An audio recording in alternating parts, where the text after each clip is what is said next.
¿sí? A ver, hace un momento analizamos el peritoneo parietal. Como ustedes pueden ver, cubriendo las vísceras, entre vísceras y dentro ya de la cavidad abdominal, también dispone a este peritoneo le vamos a denominar peritoneo visceral. Ahí está el nombre. Este es el peritoneo visceral. Es la cara interna. El otro, en cambio, es el peritoneo parietal, porque se da con la pared abdominal. Este, en cambio, se encuentra recubriendo, envolviendo las vísceras abdominales, y a este le vamos a denominar peritoneo visceral, porque está entre las vísceras. ¿Ok? Este peritoneo está irrigado básicamente por la arteria mesentérica superior, alguien creo que ha puesto color. No, era grande. no se vayan a arrimar porque si no pasa eso, ¿ya? La pausa. Ya, eso ya vamos a ver en ¿cómo se llama? En sistema circulatorio, pero ahorita solo lo estamos nombrando, ¿sí? Ahorita básicamente estamos estudiando al peritoneo y básicamente me interesa que ahorita tengan el concepto que este está irrigado por la arteria mesentérica superior, las arterias lumbares, las arterias epigástricas y las arterias intercostales. Esa es la irrigación del peritoneo. Ya cuando lleguemos al sistema circulatorio ahí veremos todos los trayectos que tienen, pero ahorita solo me interesa que conozcan que este peritoneo está irrigado por esos tres afluentes: arteria mesentérica superior, arterias lumbares, arterias epigástricas y arterias intercostales. Pero el peritoneo visceral. Todo el peritoneo. Todo el peritoneo. ¿Sí? De allí, nosotros vamos... Perdón, dijo epigastria. Epigástrica, les voy a recomendar que mejor graben, porque si copian vamos a demorarnos mucho. Graben, ¿sí? Graben. En todo caso es la arteria mesentérica superior, las arterias intercostales, las arterias lumbares y la arteria epigástrica. Muy bien. Ahora hablemos de inervación. Tenemos un peritoneo parietal. Este peritoneo parietal no tiene mayor sensibilidad. ¿Por qué razón? Porque recibe inervación, es decir, los nervios que llegan acá, que le van a brindar la sensibilidad, estos nervios vienen del sistema nervioso autónomo.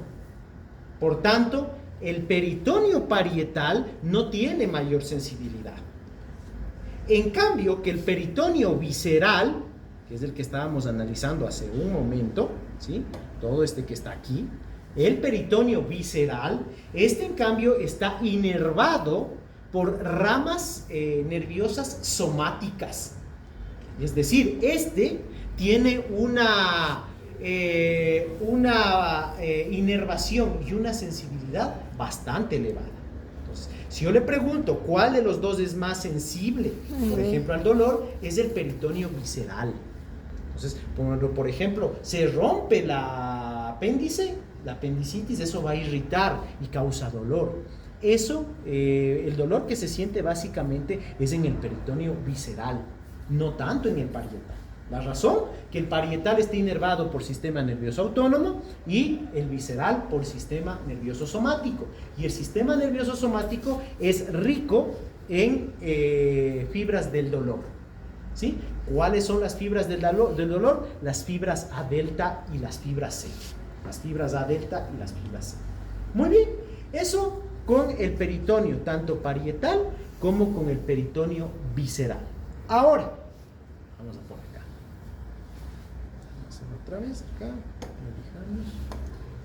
Profe, Sí. una capa de qué visceral. El peritoneo visceral. No, el peritoneo era parietal. Parietal y visceral. No, sí, pero parietal no es inervado. Sí, claro que sí, pero por sistema nervioso autónomo. Y el visceral por sistema nervioso somático. Por eso de allí es que tenemos más cantidad de dolor en el visceral que en el parietal. ¿Y se ve afectada la visceral cuando, por ejemplo, hay se revienta el apéndice? Claro, ahí es cuando se revienta y ahí conocemos como peritonitis. Ya saben por qué, porque se inflama el peritón. ¿Ok? Es inflamación. Ah. Listo, esa sería la razón. Muy bien. Ahora, el peritoneo va a tener también invaginaciones, es decir, se repliega, ¿sí? Se va a replegar. Aquí, bueno, no lo podemos observar. Ay, perdón, déjeme colocando atrás. Ay, se hizo, perdón. Las imaginaciones son las dos capas. Son replegamientos. Ya les vamos a explicar dónde están las del visceral. A propósito de su pregunta, es el replegamiento del peritoneo visceral. Ocultar, por favor. Del peritoneo visceral. El parietal Ocultar, no por tiene favor. invaginaciones, profe. No, porque ese está Es una sola. hacia adelante. El que está hacia atrás es el peritoneo visceral. Ok, vamos a tener distintas invaginaciones. Las dos más importantes es el mesenterio y el mesocolon. Entonces, recuerden, no es lo mismo decir mesenterio que decir peritoneo. El mesenterio forma parte de toda la estructura del peritoneo, pero no es el peritoneo en su totalidad. A veces confundimos y decimos que mesenterio o epiplon y peritoneo es lo mismo. No es así, ¿sí? La primera invaginación que va a formarse del peritoneo visceral, que ya lo habíamos analizado, ya lo habíamos incluso por ahí, no sé por qué aquí no se me colocó. A ver, pero, error. A ver, es que creo que cogimos mal.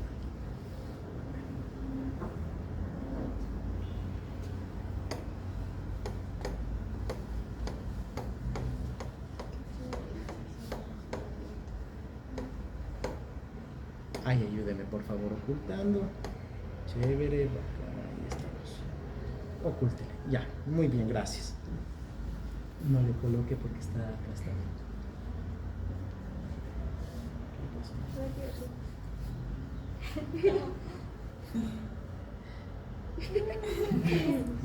No coloquen nada en la pantalla, ¿ya? Ok, vamos por acá. Ok, aquí sí lo podemos observar, ¿sí? Aquí tenemos el peritoneo visceral, ¿sí? Observen esta parte del peritoneo, esta de aquí. Esta zona del peritoneo, este primer replegamiento o doblez del peritoneo, le vamos a llamar el mesenterio. Este es el mesenterio. El mesenterio es un replegamiento del peritoneo que va a ayudar como medio de sujeción, porque no olviden que el peritoneo, aparte de tener mesotelio, va a tener también gran parte de tejido conectivo. Y al tener tejido conectivo va a servir también de sostén. Entonces, este que es el mesenterio va a fijar a el intestino delgado hacia la pared abdominal posterior. Este es el mesenterio, recuerden, esta parte de aquí.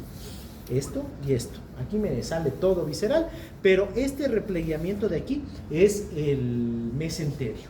Te vuelvo a indicar, el mesenterio es un replegamiento que va a fijar a el intestino delgado hacia la pared abdominal posterior.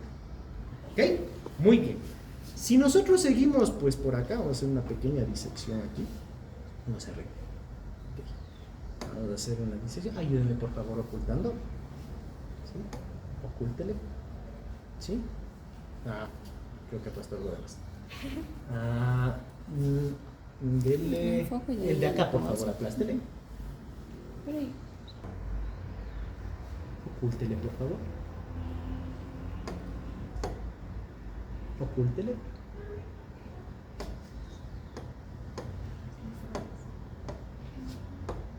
Ocúltele. ¿Sí?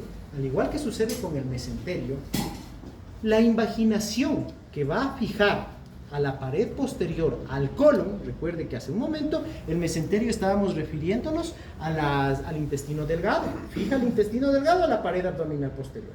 En el caso del intestino grueso, también hay un replegamiento que forma una fijación. Esa fijación le llamamos el mesocolon.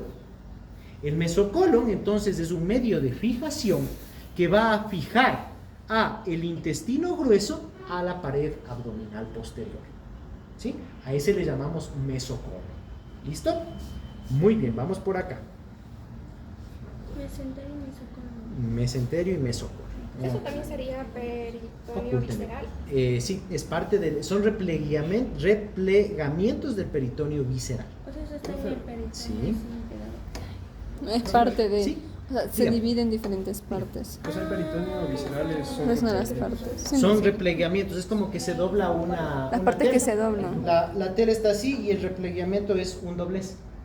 Eso es. Ajá. De la misma capa. Ok.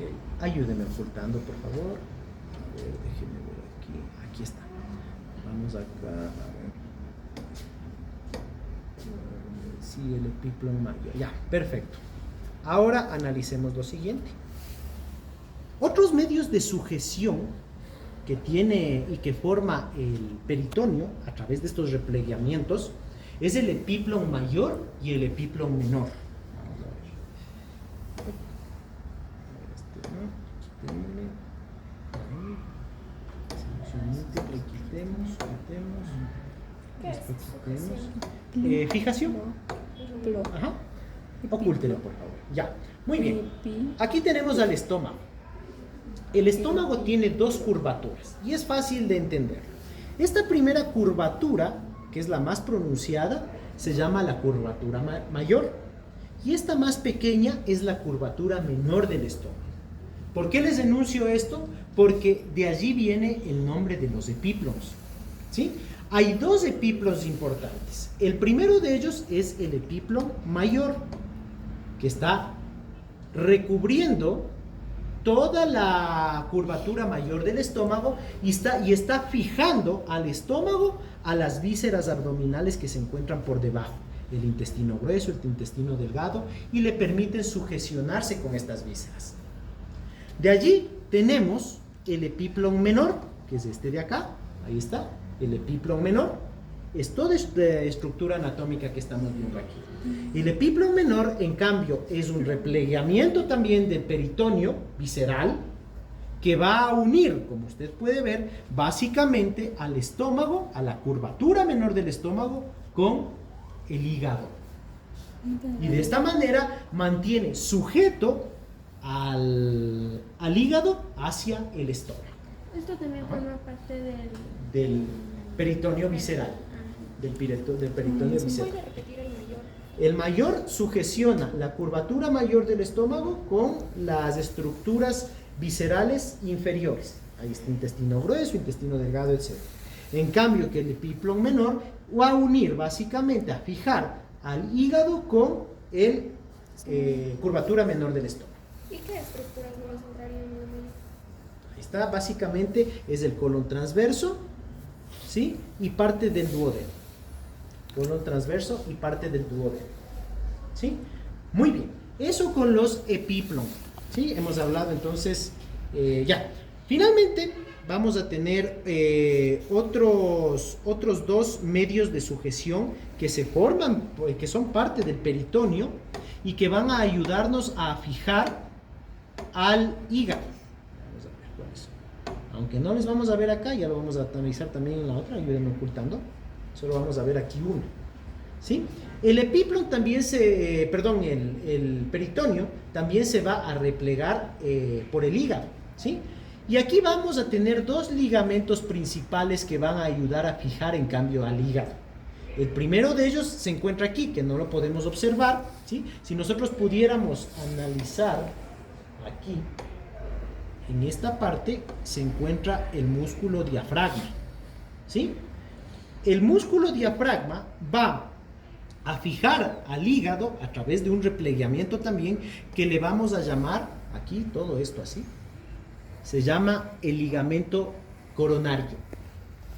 El ligamento coronario, que es también un replegamiento del peritoneo, ¿sí? Un replegamiento del peritoneo que va a ayudar a fijar la cara antero superior, ya vamos a hablar de caras del hígado, pero ahorita me sirve nada más que sepan que este ligamento va a fijar al hígado hacia el diafragma, ¿sí? Es el ligamento coronario, ¿sí? También es visceral.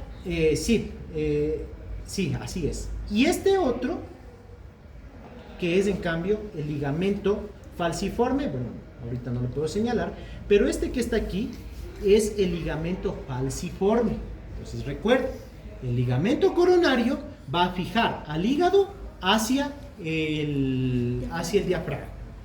Y el ligamento falciforme, que es este de acá, va en cambio a fijar al hígado hacia la pared anterior del abdomen. Hacia la pared A pegarlo anterior. Al peritoneo parietal. Ah, ok. Al peritoneo No, parietal. parietal. Se pega al peritoneo parietal. Y así lo mantiene sujeto al hígado también a través de estos ligamentos. ¿Ok?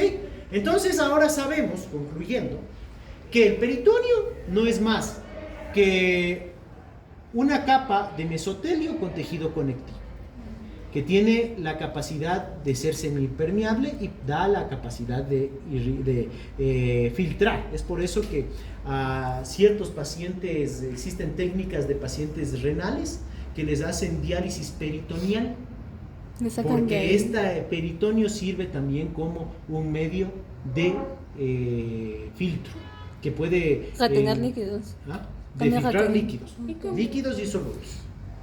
Bueno, esa es una técnica nefrológica. Bueno, tal vez ustedes sí la puedan ver porque son estudiantes de nutrición y seguramente la verán, pero eso ya lo verán más adelante.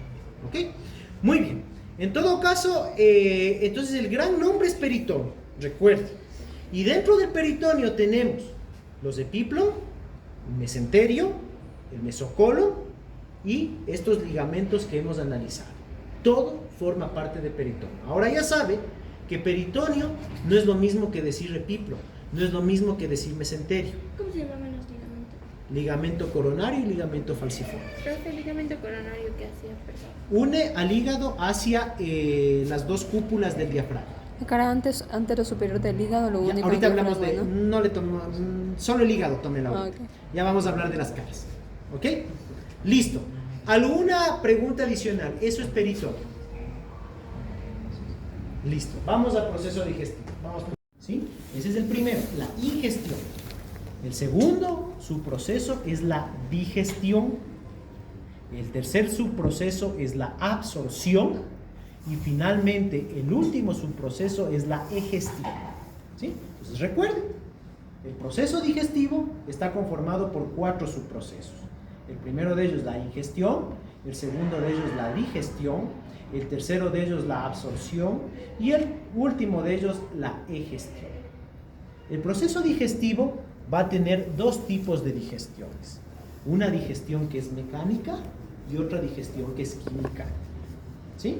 Una digestión que es mecánica y otra que es química. No importa, ahí vamos a ver. ¿Ya? Ok, listo. Una digestión mecánica y una digestión química.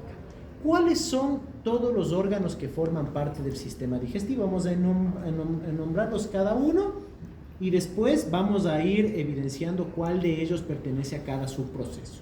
¿Ok? Lo primero que tenemos es la boca.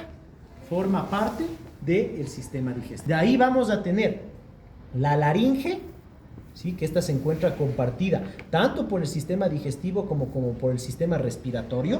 ¿Sí? Entonces ahí tenemos a la laringe.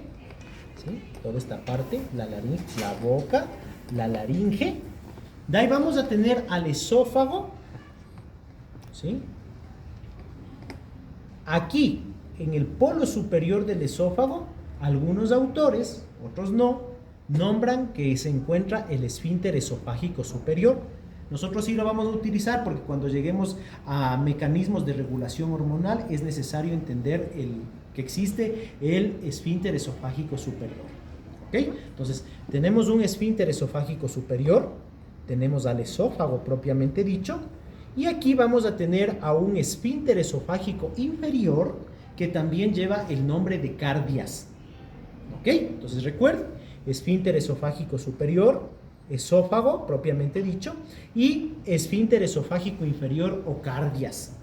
Eso es de que Ya. dijo, o sea, el propio Pablo nos dijo que había un esfínter que como que se cerraba para que no salga. Sí, eso sí ya les voy a explicar. En el proceso digestivo ahí les explico. Exactamente así es, ¿no? Entonces, tenemos el esfínter esofágico superior, el esfínter esofágico inferior, y de ahí se conecta con el estómago. El estómago también ya conocemos sus partes, ¿no? Tenemos el cardias, el fondo, el cuerpo, el antro y el píloro. ¿Sí? Y aquí en el píloro vamos a encontrar otro esfínter, ¿sí?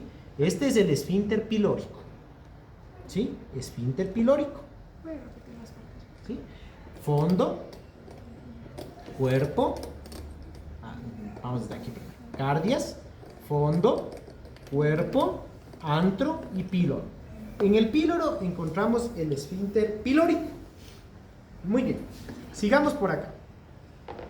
Después del esfínter pilórico tenemos esta porción, que es esta hasta acá, que es el duodeno.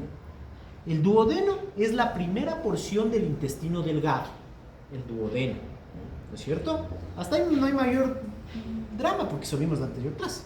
De ahí viene, después del duodeno, el yeyuno, que es todo esto de aquí, y finalmente esta partecita de acá que es el ilio. Eso no es problema porque ya lo habíamos visto en la anterior clase, ¿sí? Duodeno, yeyuno e ilio. Después del ilio, aquí en esta parte, en esta zona, vamos a tener la válvula iliocecal. La válvula iliocecal. Aquí tenemos la válvula iliocecal. Después pasamos al primer componente ya del intestino grueso o colon. Y aquí vamos a tener al ciego. Este es el ciego, ¿sí? De allí el nombre, ¿no? Válvula iliocecal. Porque es una válvula que va a marcar el límite entre el ilio y el ciego. Por eso es que se llama válvula iliocecal. Por debajo del ciego vamos a tener el apéndice, que no tiene ninguna funcionalidad, ¿sí? El apéndice. De ahí continuamos con el colon ascendente, ¿sí? El colon ascendente, el colon transverso,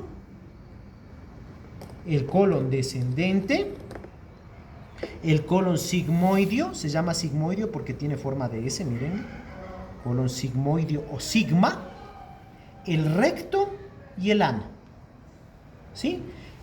Y en todo el trayecto de el colon vamos a tener estas bandas, que vamos a ver más adelante la funcionalidad, son bandas que les vamos a llamar las tenias cólicas. Las tenias cólicas. Las tenías. Tenias cólicas. No la vayamos a confundir con la tenia saginata, no, es otra cosa. ¿Sí? Es las tenias cólicas. ¿Ok? Ya vamos a ver la funcionalidad más adelante. Son las tenias cólicas y estas formaciones que se hacen como bolitas se llaman austras. Austras. Con H, austras. Más o menos es como un cordón de zapato. Si usted ahorita se jala el cordón, se ajusta, ¿no es cierto? Igualito pasa con la tenia cólica. Cuando se jala, se ajusta y se forman estas austras. Que eso ya lo vamos a ver más adelante. Estamos Pero viendo desde el eso punto de vista ya lo tenemos normalmente nosotros, ¿no? No es como que se ajustan o algo así. no todo el tiempo, es parte del proceso fisiológico normal de la egestión que estas tenias cólicas se contraigan para que las austras se contraigan y las deposiciones fecales puedan salir con facilidad. Ah. Que es un movimiento totalmente distinto al movimiento E peristáltico. involuntario Sí, también. involuntario. ¿Sí? Ok. Ya vamos a ver los movimientos más adelante, pero es un movimiento totalmente distinto al movimiento peristáltico que se da desde el esófago hasta el intestino delgado. Este tipo de contracción es distinta. ¿Sí? Muy bien. Ok, entonces tenemos las austras y tenemos también las tenias cólicas. Continuemos. Ahora sí, ¿alguna pregunta hasta allí? Las tenía. De manera abrupta el intestino grueso. ¿Sí? Ok. Muy bien. Continuemos. Esfínter esofágico superior, esfínter esofágico inferior o cardias, píloro, válvula iliocecal. Todos estos son válvulas. ¿Y qué es una válvula? Una válvula es una estructura anatómica, lo que decía hace un momento la compañera. Es una estructura anatómica que va a permitir, en este caso, pongamos el ejemplo del cardias, va a permitir el flujo del bolo alimenticio desde el esófago hacia el estómago. Y una vez que se encuentra en el estómago, va a impedir el flujo retrógrado de este quimo que ya se encuentra en el estómago nuevamente hacia el esófago. Y eso sucede con todos los esfínteres. Entonces, si estamos en el pilórico, va a permitir el flujo del bolo alimenticio desde el estómago hacia el duodeno. Y una vez que esté en el duodeno, se cierra impidiendo el flujo retrógrado hacia el estómago. Son como puertas. Son como puertas, efectivamente. Y de ahí tenemos la válvula ileocecal que va a permitir el flujo del quimo desde el ilion hacia el ciego. Y una vez que se encuentra en el ciego, no vuelva a pasarse hacia el ilion. ¿Ok? ¿Y qué pasa cuando una persona vomita y ahí se estaría abriendo el cardíaco? ¿Y por qué pasa eso? Y con la edad, con el exceso de peso, etcétera, Hay un peso, este huequito, este orificio que se forma en el diafragma tiende a perder consistencia y esto puede provocar una herniación. Y lo cual va a provocar, pues, consecuentemente, la incompetencia del esfínter cardis. ¿Sí? Pero bueno, son múltiples las causas. Una de ellas es esa. ¿Sí? Sí. Profe, bueno, hay ocasiones que son casi muy raras en que las personas suelen vomitar lo que son las materias fecales. En este caso... Vomitar materias fecales. Ajá. Entonces, en este caso, ¿cómo? No es posible.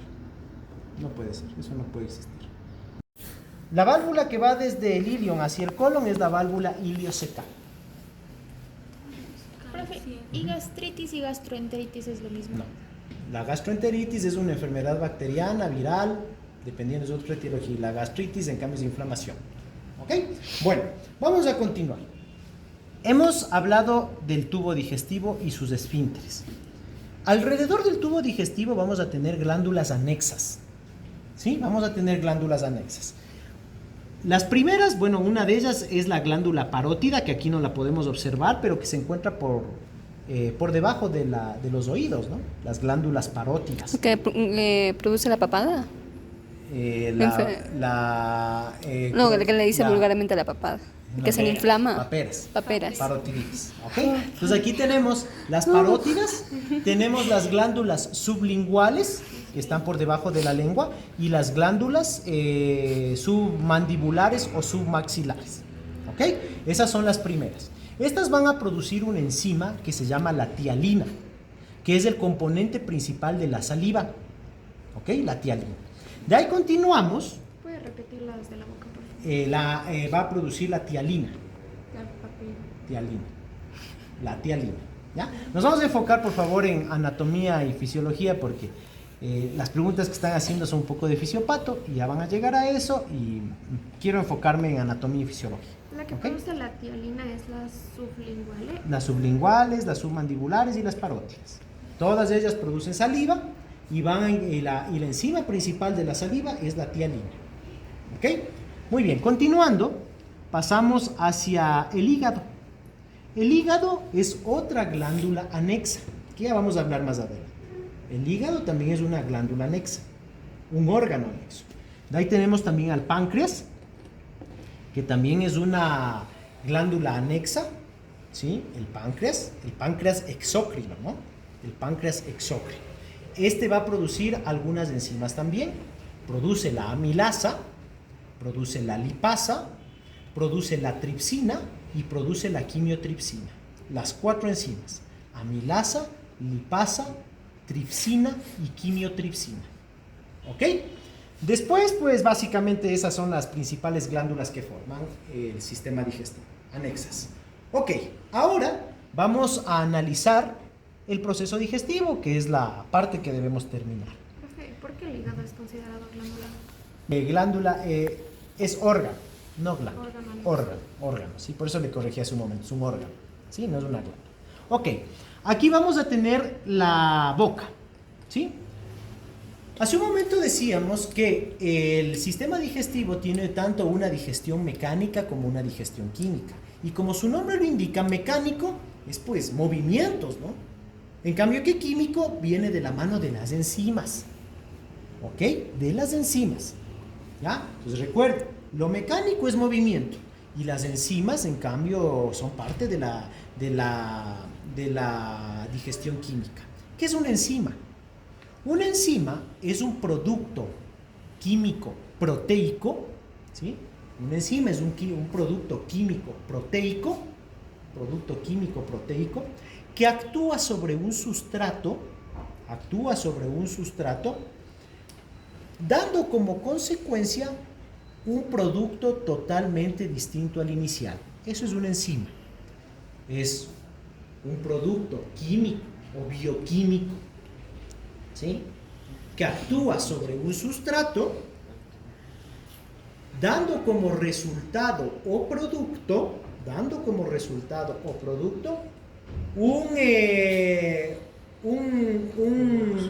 un sustrato totalmente distinto, un nuevo producto. Pongamos un ejemplo. Yo tengo aquí un vasito de leche, ese va a ser mi sustrato. Tengo aquí una tajita de limón, este va a ser mi enzima. Si yo le vierto unas gotas de limón a este vaso de leche, entonces yo ya no tengo leche, ahora tengo leche cortada. ¿Ok? Así es como funciona, ¿sí? Igualitas son las enzimas, actúan sobre sustratos, obteniendo productos totalmente distintos. Muy bien. Hablemos ahora nuevamente de la boca.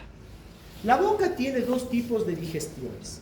Tiene una digestión mecánica y una digestión química, ¿sí? Aparte de eso, hablábamos de los subprocesos.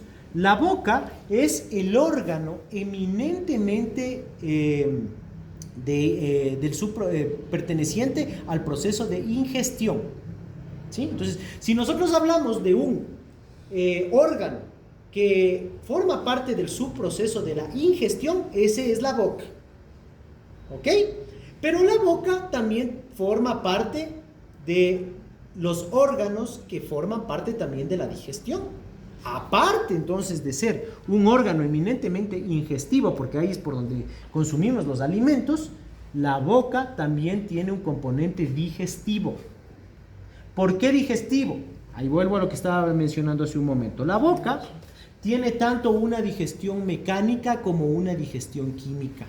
La digestión mecánica viene gracias a los movimientos de la lengua y a la masticación que se genera por los dos maxilares, maxilar superior, maxilar inferior y los dientes, las piezas dentales. ¿Ok? Entonces, la digestión mecánica de la boca, recuerden, viene gracias a la lengua, el maxilar superior, el maxilar inferior, la articulación temporomaxilar,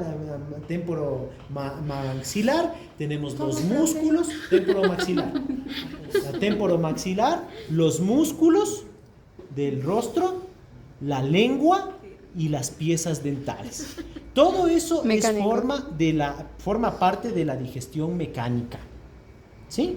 Y la masticación forma eso, ¿no? Entonces, cuando usted mueve la articulación temporomaxilar, mueve los músculos que dan movimiento a lo maxilar superior e inferior, mueve la lengua y genera movimientos con las piezas dentales, usted está generando una digestión mecánica. ¿Ok? Está generando una digestión mecánica. Cuando hablamos de temporomaxilar... Ya, termino esta parte y les doy la palabra. Recuerden que primero termino y sí, ¿ya? Una vez que hemos terminado la digestión mecánica, venimos con la digestión química. Cuando usted mastica, va a producir saliva. Esa saliva, recuerde que tiene una enzima importante, que es la tialina, y esa va a ser la responsable de generar en la boca una digestión química. De esta manera podemos entender que tanto la masticación como la salivación, por el un lado nos va a proveer de digestión mecánica y por el otro de digestión química. Conclusión con la boca. La boca es un órgano eminentemente ingestivo, porque por allí ingerimos los alimentos. Y también forma parte de los órganos digestivos porque tiene una digestión mecánica a través de la masticación y una digestión química a través de la salivación. ¿Ok? Ahora sí, ¿alguna pregunta hasta allí? Tiene producción de moco, pero el moco no tiene una gran cantidad de producción enzimática, ¿no es cierto? Solamente moco, solamente va a lubricar. Por tanto, el esófago es un tubo, que va a permitir el flujo del bolo alimentario,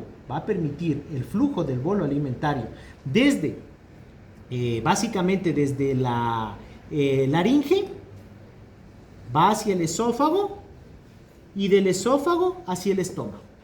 ¿Cuál es el aporte en la digestión que hace el esófago? El aporte que hace el esófago es una digestión mecánica. porque aquí se van a gestar movimientos peristálticos. Movimientos peristálticos. Son todos involuntarios, todos movimientos involuntarios. Estos movimientos peristálticos también ayudan con parte de la digestión de los alimentos, y a esto le vamos a llamar pues también una digestión mecánica. ¿Y cómo son? Química, ¿no? Ya les doy la parte, ¿sí? Antes de eso, aquí tenemos a la laringe, ¿no es cierto? Tenemos a la laringe, ¿no es cierto? Aquí está la laringe.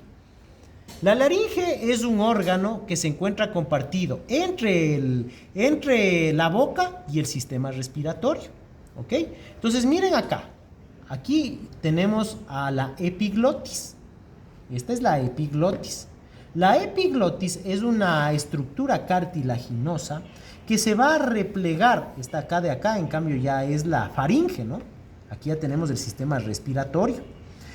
Para impedir que el bolo alimenticio no pase hacia el sistema respiratorio, sino que pase a el esófago, esta epiglotis se va a plegar sobre, en este caso, la faringe, para evitar que el bolo alimenticio pase desde la boca hacia la tráquea, sino que vaya directamente hacia el esófago.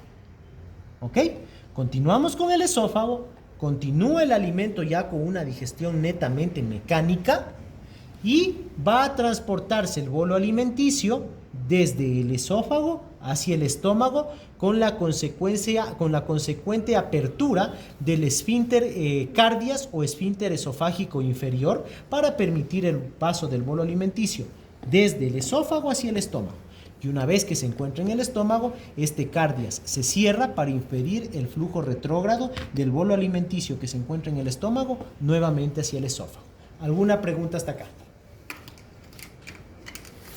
El estómago también tiene una digestión química y una digestión mecánica, ¿sí? Pero básicamente, bueno, en el caso del estómago también se producen movimientos peristálticos, ¿sí? También se van a producir movimientos peristálticos. Pero en el caso del estómago, estos movimientos peristálticos no tienen un protagonismo y un rol tan elevado, ¿sí?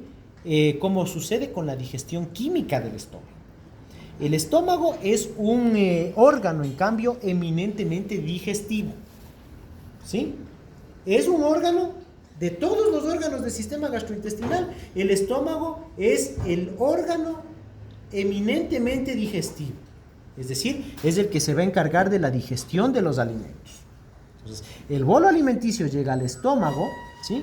Y las células parietales del estómago, que eso ya vamos a ver más adelante los tipos de células que hay en el estómago, pero las células parietales del estómago van a producir una hormona que se llama la hormona gastrina, ¿sí? Las células parietales del estómago producen una hormona que se llama la hormona gastrina. La gastrina tiene una función, tiene la función de promover la producción de ácido clorhídrico, ¿sí? Entonces, las células parietales del estómago se producen gastrina, que es una hormona que promueve la formación de ácido clorhídrico. ¿Cuáles son las siglas del ácido clorhídrico? HCl, ¿sí? El ácido clorhídrico, en cambio, va a estimular la producción de una enzima. Esa enzima es la pepsina. La pepsina es una enzima que se encarga de degradar principalmente proteínas, ¿sí? Entonces, el estómago técnicamente se encarga de la digestión de las proteínas, ¿ok? Técnicamente se encarga de la digestión de las proteínas a través de la pepsina. Y la pepsina también se encarga de ayudar con el control de microorganismos que puedan ingresar al estómago. Ahora, tenemos algunos componentes. Tenemos la gastrina, el ácido clorhídrico, la pepsina. Todos estos componentes son eminentemente digestivos. Es más, si lográsemos sacar o obtener ácido clorhídrico puro desde el estómago y yo lo coloco una gotita en esta mesa, les garantizo que se va a hacer un hueco en la mesa, porque tiene la misma acidez que el ácido sulfúrico. Entonces, para esto tenemos que tener un mecanismo regulador de homeostasis, ¿no es cierto? Para eso, las células parietales del estómago van a producir un moco. Para Un cubrir la moco pared del estómago. para poder cubrir la pared del estómago y de esta manera no se vaya a inflamar el estómago. Okay, en este caso las paredes internas del estómago, produciendo una patología que todos conocemos que es la gastritis. ¿Ok? Entonces, recuerde, el líquido, todo el jugo que se forma a nivel del estómago está conformado por moco, pepsina, ácido clorhídrico y gastrina. ¿Ok? Todo eso forma parte de la digestión química del estómago. Ahora sí, dígame, por favor. Dígame. Profesor, La chica creo que iba a decir algo. Sí, ¿puede repetir eso de las células parietales que sirven para proteger? Sí, las células parietales tienen dos funciones, producción de gastrina y producción de moco. ¿Sí? Y recuerde que aquí también tenemos, por histología, tenemos unas células que se llaman las células caliciformes. Esas células caliciformes son las encargadas de la producción de moco. ¿Ok? Sí, dígame. ¿La pepsina es secretada por el páncreas o ya saben el estómago? También, el estómago y el páncreas, pero ya vamos a hablar de eso. No, a ver, perdón, solo por el estómago, porque el páncreas produce tripsina y quimiotripsina. No se vaya a confundir. Listo. Aquí es Ok. pepsina. Ah, Aquí es pepsina, ¿no? Ya sé, Muy bien. ya sé. Entonces el estómago, con este jugo que ha logrado, jugo gástrico que se ha logrado formar, no solamente tiene la función de generar digestión, sino también protección. Protección ante lo que decía hace un momento la compañera, las gastroenteritis.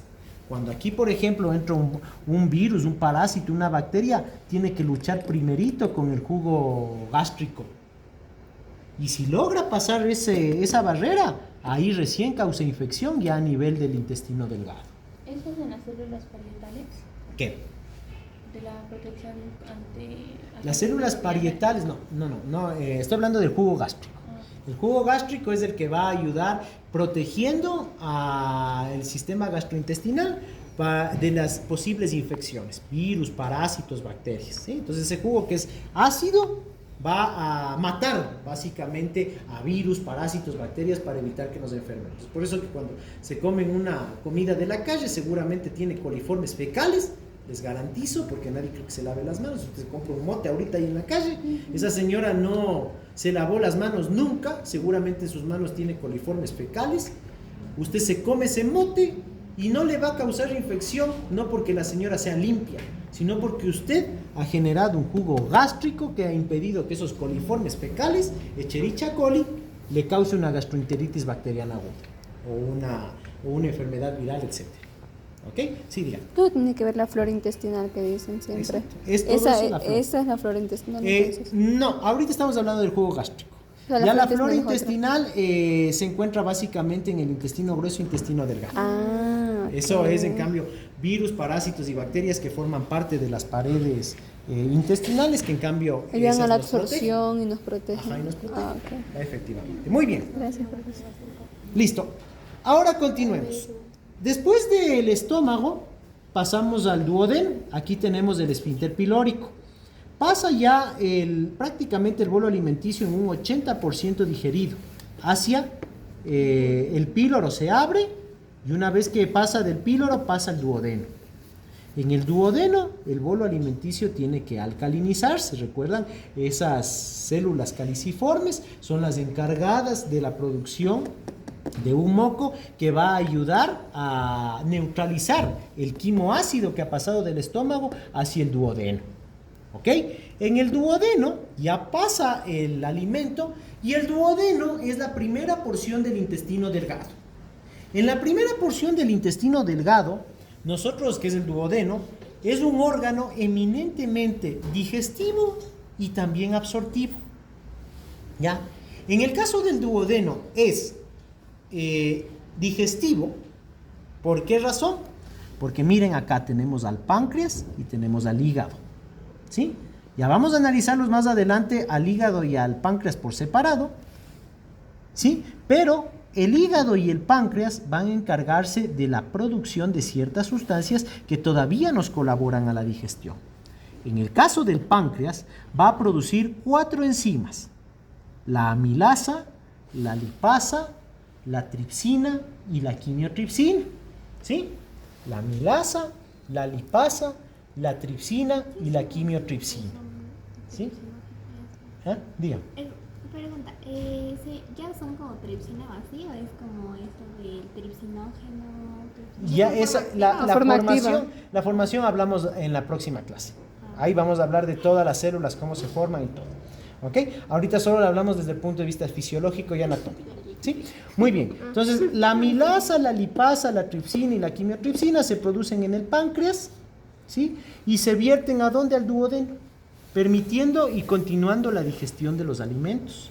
Al igual que el hígado. En el caso del hígado, va a evacuar la bilis, que también llega al duodeno, ¿sí? Permitiendo también de esta manera la digestión de los alimentos que han venido al estómago. Entonces, el duodeno es un órgano eminentemente digestivo, al igual que absortivo. Hemos hablado de la digestión, ahora hablemos de la absorción. En el duodeno, digestión química a través de todas estas enzimas y también de los movimientos peristálticos. Ya, muy bien. ¿Puedo nomás rayar esta? Ya, muy bien. ¿Es solo química o mecánica en el duodeno? Química y mecánica, porque también hay movimientos peristálticos. Ok. Función absortiva. Verán por aquí. Verán. ¿Recuerdan? Aquí estas paredes, vamos a ver un corte histológico nuevamente, no forman, ¿no es cierto? El epitelio cúbico va a formar el vellosidad. Estamos haciendo un corte histológico del duodeno intestino delgado. Estas vellosidades no es como los vellos del pelo, no es así, ¿no? Estas vellosidades están conformadas por tejido epitelial cúbico principalmente. Si nosotros les analizamos histológicamente a estas vellosidades, nos vamos a dar cuenta que por debajo tengo el verde, tengo el rojo y tengo el azul. Vamos a darnos cuenta que por debajo de estas vellosidades van a pasar vasos linfáticos, van a pasar vasos arteriales. Profe, ¿y de eso no hay fantomas? No tengo de eso, pero no importa. Aquí estamos para dibujar. Y tenemos también vasos venosos. Bueno, de hecho esto lo tienen en las diapositivas que yo les di, pero en todo caso vamos a hacerlo así, que es más práctico. ¿Ok? Entonces tengo vasos venosos, vasos arteriales y vasos linfáticos. ¿Qué sucede? Estos vasos arteriales llegan así de la siguiente manera, miren. Llegan unos vasitos así. Ajá. Llegan vasos así de esta manera. ¿Ok? Llegan vasos así. Los vasos venosos también llegan y van a formar uno a cada lado, formando más o menos como una U, así. Los vasos venosos forman como una U en cada uno. Ya vamos a hablar. ¿Ok? Forman estos vasos venosos. ¿Ok? Van generando así, así y así en cada uno de los diferentes vellosidades. De igual manera, aquí van a formar otros, en cambio, linfáticos, ¿no? El rosado son los arteriales. ¿Y el verde? El verde los linfáticos y el azul los venosos. ¿Ok? Muy bien. ¿Cuál es la función? Bueno, sabemos que las arterias en color rojo, estas van a nutrir de sangre arterial, es decir, sangre oxigenada a estas vellosidades. Pare de contar. En el caso de los vasos linfáticos, esto ya vamos a ver el sistema linfático. Vamos a dejarlo en un paréntesis cuando lleguemos al sistema linfático. ¿Sí? Me voy a enfocar en los vasos venosos. Los vasos venosos, o estas vénulas, tienen la función principal de recoger la sangre con CO2, ¿no es cierto? ¿Sí? Eso sucede con todos los órganos. Pero en el sistema gastrointestinal, principalmente en el intestino delgado, tienen una función adicional. Van a recoger los nutrientes que se han digerido en todo el tracto gastrointestinal. Entonces el quimo alimenticio ya llega al duodeno, al yeyuno y al ilion, ya llegan digeridos. ¿Sí? Y esos productos ya digeridos tienen que absorberse. ¿Cuáles son los componentes histológicos encargados de la absorción? Las vellosidades intestinales. ¿A través de qué? A través de los vasos capilares, de los capilares venosos. Es decir, aquí supongamos que está una molécula de glucosa, unas moléculas de glucosa. Esta glucosa es absorbida por los vasos venosos y de los vasos venosos pasa hacia la circulación venosa. Y aquí vengan para acá. Vamos para acá. Y de la circulación venosa. Muy bien. ¿Recuerdan? Histológicamente habíamos mencionado que las vellosidades histológicamente se encuentran en todo el intestino delgado. Han absorbido los nutrientes de los alimentos. Estos nutrientes pasan a través de la circulación venosa a las vénulas y cada vez van aumentando de calibre hasta que se van haciendo cada vez venas más grandes. Estas venas son recogidas principalmente por dos afluentes, ¿sí? Las venas principalmente son las venas mesentéricas, ¿sí? Estas son toditas estas venas que están aquí, ¿verdad? Estas azules, ¿sí? Van a recoger todos esos nutrientes y van a llegar finalmente aquí, a la vena porta, ¿sí? Todos los nutrientes, entonces toda la sangre que se recogió en el intestino delgado, que no solamente es sangre con CO2, sino que está enriquecida por nutrientes, carbohidratos, grasas, aminoácidos, etcétera. Todos esos nutrientes se desembocan a la vena porta y de la vena porta llegan al hígado. En el hígado se van a procesar todos estos, se van a terminar de metabolizar todos estos nutrientes y a través de la vena cava, seguramente está por acá, acá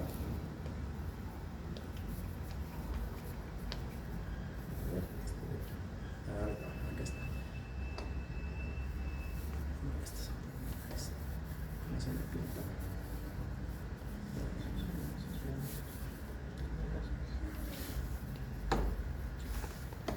Aquí está.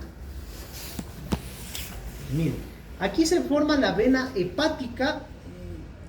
Pero no dijo con cava. Bueno, aquí no está pintada la vena cava, ¿sí? Está cortada, creo que la hemos seccionado.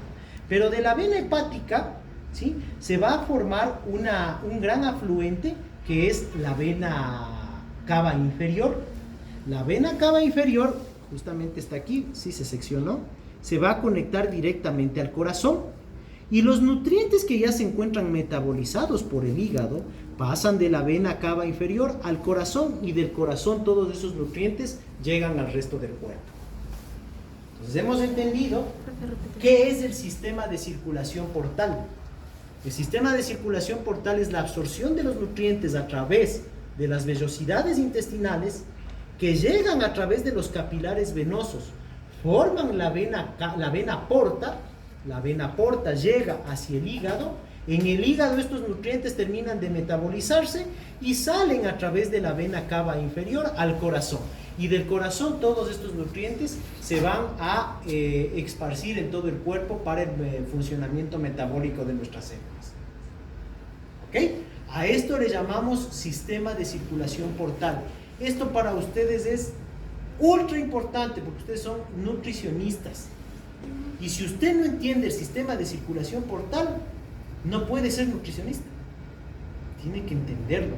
Ahora usted sabe que los nutrientes se absorben en las vellosidades, pasan a la vena porta, de la vena porta al hígado, los nutrientes terminan de metabolizarse, siguen su trayecto a través de la vena cava inferior al corazón, del corazón a la circulación general, y de esta manera vamos a esparcir todos esos nutrientes al resto del organismo. ¿Sí? Vamos, sigamos por acá. Síganse. ¿Y qué hace la vena hepática? Las austras van a generar movimientos que se llaman propulsiones. ¿Sí? No se llaman aquí movimientos peristálticos, se llaman propulsiones, porque son movimientos más fuertes. Es el ejemplo que les daba hace un momento del cordón del zapato. ¡Pah! Nosotros le jalamos y las austras se encogen para permitir el flujo ya del bolo alimentario digerido, que ahora ya le llamamos heces fecales. Profe, perdón, son movimientos. Propulsión se llaman esos movimientos. Propulsión. ¿Sí? Propulsión. Muy bien. Entonces pasamos, todo el bolo alimenticio aquí ya se transformó en heces fecales. Una de las funciones principales del colon o intestino grueso es la egestión, el último de los subprocesos, la egestión. Es decir, eliminar ya las heces fecales hacia el exterior. ¿Ok? Aparte de eso, el intestino grueso también tiene otras funciones. La flora gastrointestinal, conjuntamente con el intestino delgado. Y aquí en el intestino grueso también vamos a tener unas bacterias que forman parte de la flora intestinal que nos ayudan también con la producción de vitamina K. Que vamos a hablar de la importancia de la vitamina K. Y también aquí, en el intestino grueso o colon, se va a reabsorber cierta cantidad de agua. El agua se absorbe a nivel del intestino delgado, aparte de los nutrientes. También el agua se absorbe en el intestino delgado. Pero también en el intestino grueso, el agua que no pudo ser absorbida en el intestino delgado, se reabsorbe a nivel del intestino grueso. ¿Sí? Entonces también tiene una cierta capacidad absortiva y una eminente competencia en el subproceso digestivo. Eso con todos los subprocesos de la digestión. ¿Alguna pregunta para terminar con hígado y con páncreas? Dijo que la flora estomacal nos va a servir para la vitamina K, ¿verdad? Sí, ayuda a la ¿Qué formación de bacterias vitamina K. entrarían en este caso que son para la formación de la vitamina K? Tenemos variedad de bacterias, ¿no? Tenemos allí desde en el intestino grueso principalmente Escherichia coli, ¿sí? Esa principalmente. También tenemos gran parte de Helicobacter pylori. Hay que recordar que el Helicobacter pylori no es una bacteria estrictamente negativa, forma parte de la flora gastrointestinal. El problema es cuando se descompensa, principalmente las dos. Muy bien, hablemos ahora. Y el esófago es el esófago es digestivo mecánico. El esófago. Y pues la laringe forma parte del proceso ingestivo. Muy bien. Hablemos ahora de primerito el hígado. ¿Sí?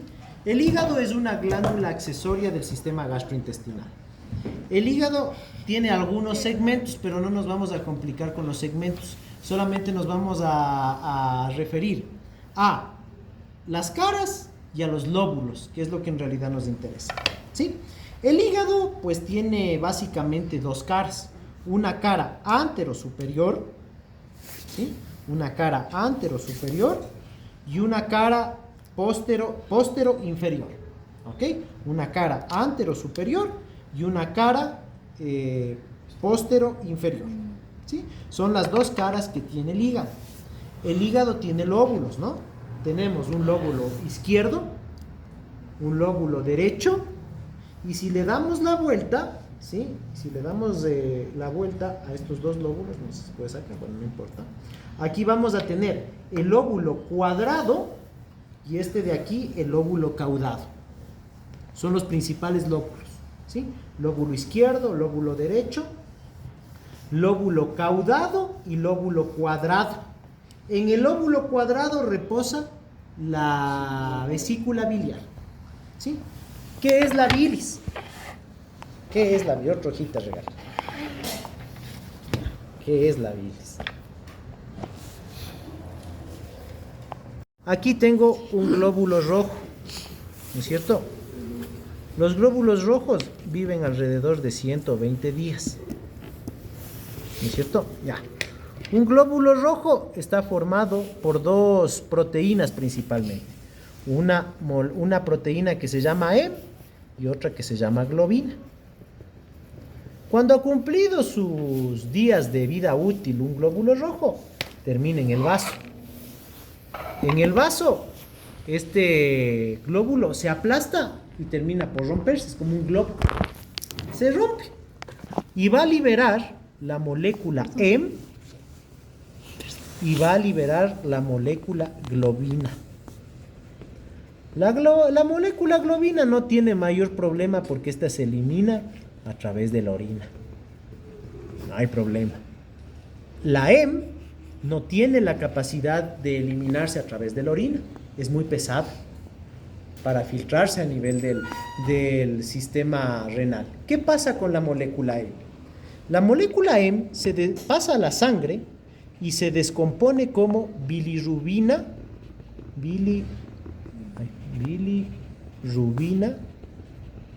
indirecta o no conjugada.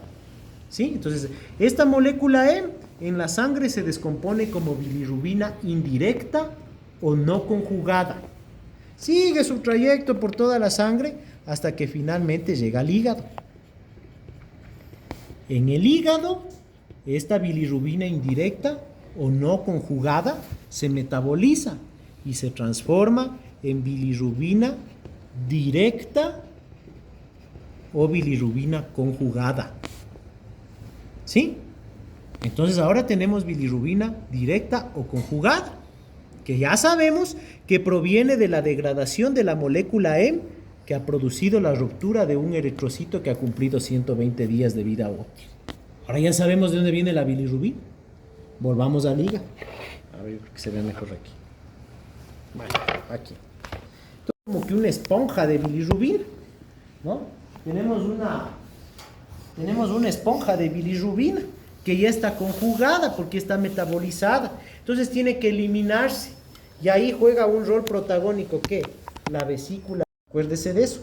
Recoge toda la bilis, estos conductos, y recogen toda la bilis que se encuentra en el hígado. Acá vamos. ¿Y la bilis ya sería la bilirrubina directa? ¿Perdón? La bilis sería la bilirrubina directa. Esta bilis que ya se libera aquí es la bilirrubina directa o conjugada. Esa ¿Sí? sería ya la bilis, ¿verdad? Ya la bilirrubina directa o conjugada llaman. O bilis. O bilis. Pero el nombre técnico es bilirrubina conjugada o directa. Ese es el nombre técnico. ¿Ok? Muy bien. Tenemos entonces la vesícula biliar y miren, acá tenemos los conductos hepáticos. ¿Sí? Los conductos hepáticos recogen la bilirrubina conjugada del hígado y lo llevan a este conducto que es el conducto hepático común. Este chiquito de aquí se llama el conducto hepático común. ¿Sí? Entonces, estos dos conductos se llaman los conductos hepáticos. Los dos se unen en anatomía, eso se llama anastomosis. Estos dos conductos, los dos conductos hepáticos, se van a anastomosar, se anastomosan y forman el conducto hepático común, este chiquito de acá. Y este va a desembocar al conducto colédoco. Desemboca al conducto colédoco. Esa es la primera parte. Profe, perdón, se anastomosa. ¿Qué significa? Unión. ¿Ok? La vesícula biliar, por otra parte, también recoge gran parte de la bilis. La recoge, la llena en esta bolsita y a través del conducto cístico, que es este de acá, este es el conducto cístico, va a llevar esta bilis hacia el colédoco. ¿Ok? Entonces, este conducto colédoco, miren dónde desemboca. Aquí. Esta se llama la ampolla de Vater. La ampolla de Vater. Esta va a desembocar ¿dónde? En la primera porción del intestino delgado, que es el duodeno. ¿A la porción de qué? La ampolla de Vater. ¿Sí? Desemboca a la ampolla de Vater. ¿Cuál es la función en la digestión? Algo importantísimo. Porque la bilis tiene dos funciones principales. La primera es una función fisiológica que forma parte del proceso digestivo. La bilis ayuda a emulsificar las grasas que usted consume. Entonces, las personas que no desayunan están cometiendo un craso error para adelgazar, porque la principal secreción de bilirrubina que se genera durante el día, precisamente se estimula con el desayuno. Por tanto, si usted no desayuna, lo que está haciendo es absorber las grasas y engordar más. A ver, ¿puedes repetir eso? La bilis tiene una función emulsificadora de grasas. O sea, no es una función enzimática, ¿no? Sino que emulsifica. ¿Qué es emulsión? Cuando usted se lava digamos que está comiendo un pollo, ¿no es cierto? ¿Qué le pasa con las manos cuando come pollo? Se llena de grasa. ¿Sí? ¿Qué tiene que hacer para liberar esa grasa de las manos? Irse a engrasar más las manos. Porque el jabón es grasa. ¿No es cierto? Entonces, si usted se va a lavar las manos con jabón, está engrasando más sus manos y de esa manera está emulsificando las partículas de grasa que están en sus manos para que se liberen y se vayan. Entonces eso también hace la bilis. Es como un jabón natural. Engloba las partículas de grasa y las libera al intestino delgado para que se evacúen a través de las heces. Entonces, si usted no desayuna, no hace eso y toda la grasa que consume se absorbe y por ende se empieza a engordar. Es importantísimo el desayuno. Entonces, eso hace principalmente la bilis. Eso desde un punto de vista funcional del sistema gastrointestinal. Y la bilis tiene otra cosa importantísima. Le da la coloración característica a las heces. Si no existe la bilis, las heces no se tornan de color café pardo. Porque la bilis le da esa coloración a las heces fecales.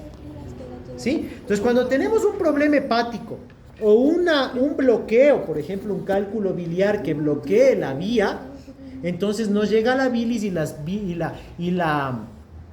heces se tornan blancas. ¿Sí? Se van a tornar blancas y a ese signo le llamamos acolia. A ese signo le llamamos acolia, es decir, las heces de color blanquecino. Y eso es un indicativo que el paciente puede estar enfermo del hígado o tal vez de las vías biliares. Profe, ¿cómo dice que se llamaba? Acolia. Profe, ¿y las personas que no tienen vesícula biliar? Perfecto, eso iba a ir también. Cuando tengo un problema de cálculos biliares, tengo que retirar la vesícula. Y recuerde que hay dos vías que son las que me evacúan la bilis.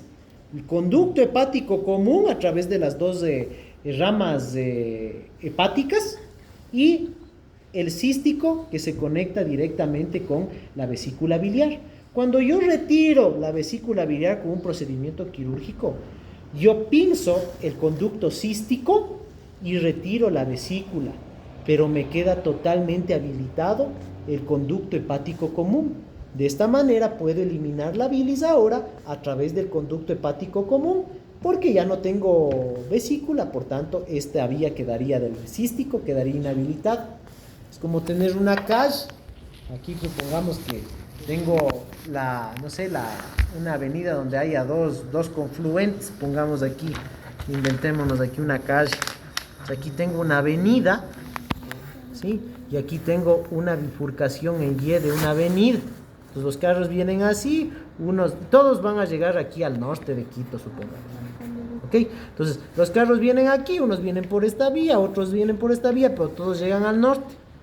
Si es que hay un aluvión, se bloquea esta vía, pero los carros siguen viniendo por esta otra vía al norte. Es lo que sucede. Lo único que se hace es bloquear el cístico y mantener la vía hepática común y el colédoco para la evacuación de la... El cístico conecta a la vesícula biliar con el colédoco y el conducto hepático común a los conductos hepáticos con el colédoco. ¿Sí? O sea, es una vía lo que cabe. Estas son las afluentes. Ya. Muy bien. Ahora hablemos de páncreas. Profe, disculpe, si Sí. Tiene una función, cuando hablo de sistema gastrointestinal, el páncreas tiene una función exocrina. Ya cuando hablemos de endocrino metabólico, vamos a hablar del páncreas endocrino. Ahorita a mí me interesa el páncreas exócrino. ¿Qué es una glándula exócrina? Una glándula exócrina es toda glándula que posee canales o conductos que permiten evacuar sus secreciones hacia el exterior. Eso es una glándula exócrina. ¿Sí? Es el caso del páncreas exócrino. Miren, a ver, las partes del páncreas primero, ¿no? Cabeza, cuerpo y cola. Cabeza, cuerpo y cola. ¿Sí? Como usted puede ver, aquí tiene unos conductos. Este conducto es el conducto principal o de Wirsum. Y este otro de acá es el conducto secundario o de Santorini. ¿Sí? Este es el conducto principal o de Wirsum y este es el conducto secundario o de Santorini. ¿Sí? Muy bien. Conducto principal o de Wirsum, en doble D, y conducto secundario o de Santorini. La parte de arriba. El Santorini. Este es conducto secundario de Santorini. Ya. Muy bien. ¿Qué sucede? El páncreas exócrino va a producir enzimas que también colaboran con la digestión. Ya dijimos cuáles son las enzimas. Tripsina, quimiotripsina, amilasa y lipasa. Estas enzimas van a producirse y como estamos hablando de páncreas exócrino, estamos hablando que tiene conductos que va a evacuar esas enzimas al exterior. ¿A través de dónde? Del duodeno. Entonces, estas enzimas pasan en los conductos pancreáticos y el conducto principal desemboca acá, mire nuevamente, en la ampolla de Vater. Entonces aquí se une el conducto colédoco de la vesícula biliar y el conducto principal del páncreas en la ampolla de Vater. En la ampolla de Vater. Pero Ya- entonces el de Barter se juntan con el colegio. Sí, aquí se juntan los dos. Se juntan los dos. ¿Sí? Y finalmente, el conducto de Santorini, en cambio, tiene una ampolla secundaria. Se llama ampolla secundaria o esfínter secundario, por donde va a desembocar también la producción de enzimas que se evacúan a través del conducto de Santorini. ¿Puedes repetir esa última parte? Este es el conducto de Santorini que va a evacuarse en la ampolla secundaria. Se le conoce a esta como ampolla primaria o ampolla de Vater. Y esta es la ampolla secundaria o secundaria. Esa no tiene nombre, solo secundaria. Voy a poner mi nombre. Ampolla de menos. Aquí es la ampolla secundaria, nada más, ¿sí? Muy bien. Profe, ¿y por qué entonces se le denomina órgano anexo? ¿Por qué es anexo? Esto es el tubo gastrointestinal y los órganos anexos son porque están básicamente, no están directamente, son anexos. ¿Sí? Muy bien, entonces ahí se desembocan las enzimas para colaborar con la digestión. Hablamos que se genera en el duodeno. Entonces hemos hablado del hígado, hemos hablado de páncreas y hemos hablado de todos los procesos digestivos. ¿Alguna pregunta, por favor? El vaso forma parte del sistema linfático. Eso ya le vamos a hablar en el sistema linfático, pero en todo caso es un órgano linfático que tiene función inmunitaria y también destruye los glóbulos rojos. Antes de terminar, hígado, verán, el hígado tiene algunas funciones. Vamos a hablar de lo fisiológico. El hígado primero tiene una función de reservorio de glucosa, ¿sí? El exceso de glucosa se reserva en el hígado como glucógeno. Eso es importantísimo, ¿sí? Otra función que tiene el hígado es evacuar la bilis, que también hemos hablado. Y otra función importantísima que tiene el hígado, que también hablamos, es el metabolismo de los alimentos. Y una última función importantísima que tiene el hígado es la conversión de la vitamina K a fibrina. ¿Ah? Y esto juega un rol fundamental en la coagulación. Entonces, cuando usted se lastima, ¿sí? Usted para hacer una pared necesita bloques y necesita cemento. Si solo tiene bloques, se va a arrimar en la pared y se va a caer. Asimismo, si solo tiene cemento, no va a tener que unir. Entonces, la coagulación es lo mismo. Usted necesita los bloques, que son las plaquetas, y la fibrina, que es el cemento. Las plaquetas van a ser células que se encuentran en la sangre. No tienen nada que ver con el hígado, pero esos son los bloques. El hígado se encarga de formarle el cemento. El cemento es la fibrina. Entonces, en el hígado se va a convertir la vitamina K en fibrina, para que cuando usted se lastime, esa fibrina ayude a unir esos bloques que les llamamos plaquetas. Entonces, son las funciones adicionales que también tiene el hígado. ¿Ok? Con eso hemos terminado. Bueno, ahora sí, pues, no sé si hay alguna pregunta, si ya para proceder con la exposición. Hágale nomás. Hasta con esos que están ahí. Así de eso vale la...